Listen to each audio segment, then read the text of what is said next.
праздника. Скажу пару слов на русском, потом на английском.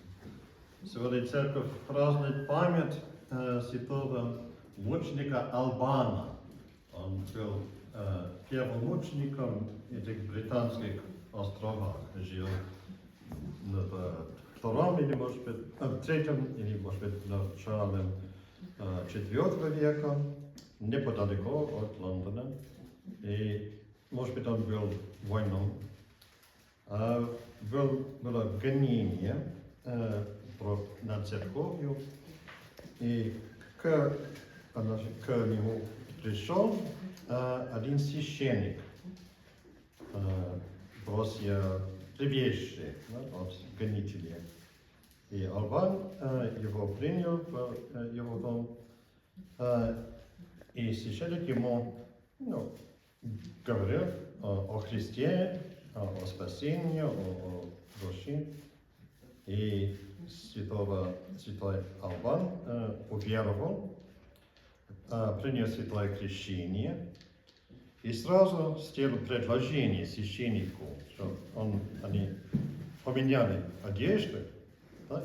И священник мог уйти без препятствия, и гонители, солдаты, когда они пришли, ему арестовал Албана. Ему на суде, судья, он исповедовал, чтобы он был христианин. Судья требовал, чтобы он принес жертву идолам, или, может быть, кесарю, которого считали уже, каким-то богом. И Албан абсолютно совершенно отказал. Он сказал, что я христианин, я служу только Господу Богу, Иисусу Христу. И его казнили.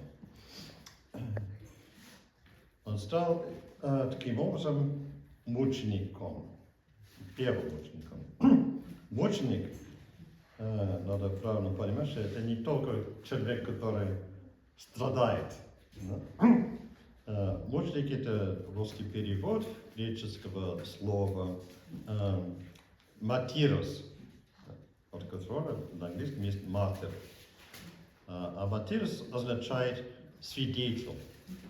То есть смысл такой, что вот мученик — это тот человек, который свидетельствует о своей вере во Христе на цену его собственной кровью.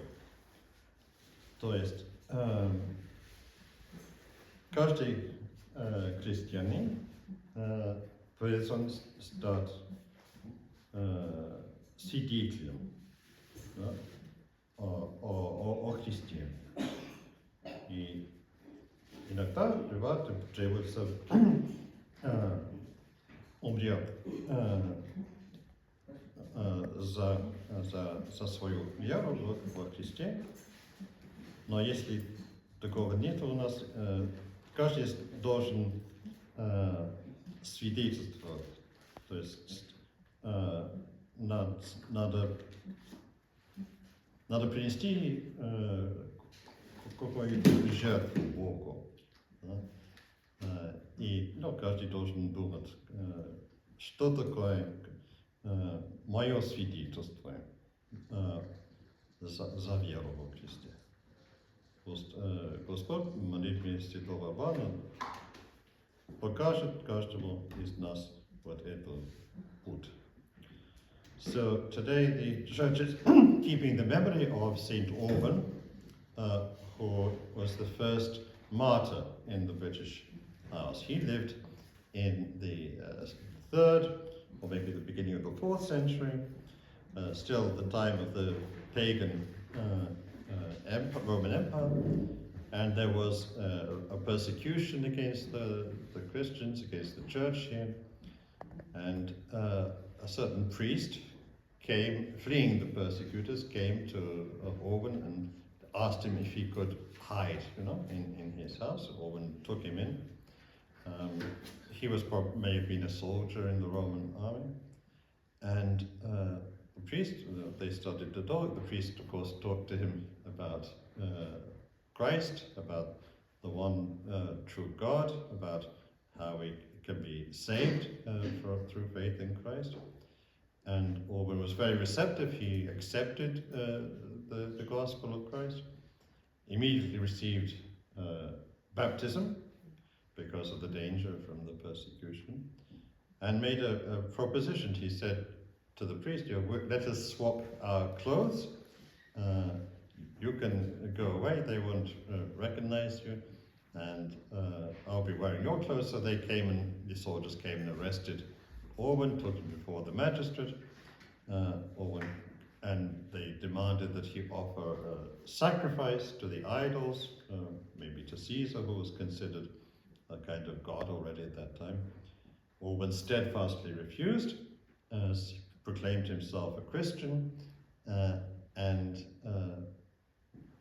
they executed him. All that took place at the place which is now called St Albans, just north of London, and a great shrine arose.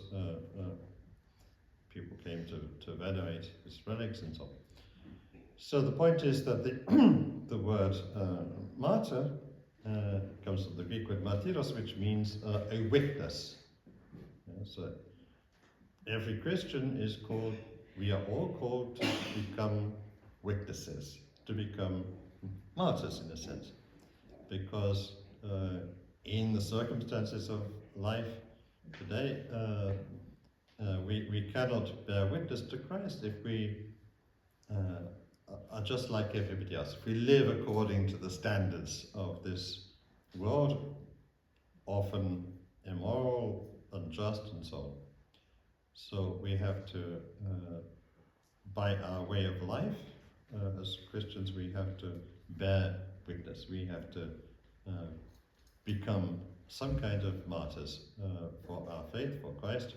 And of course, everyone must think for themselves. How is my life?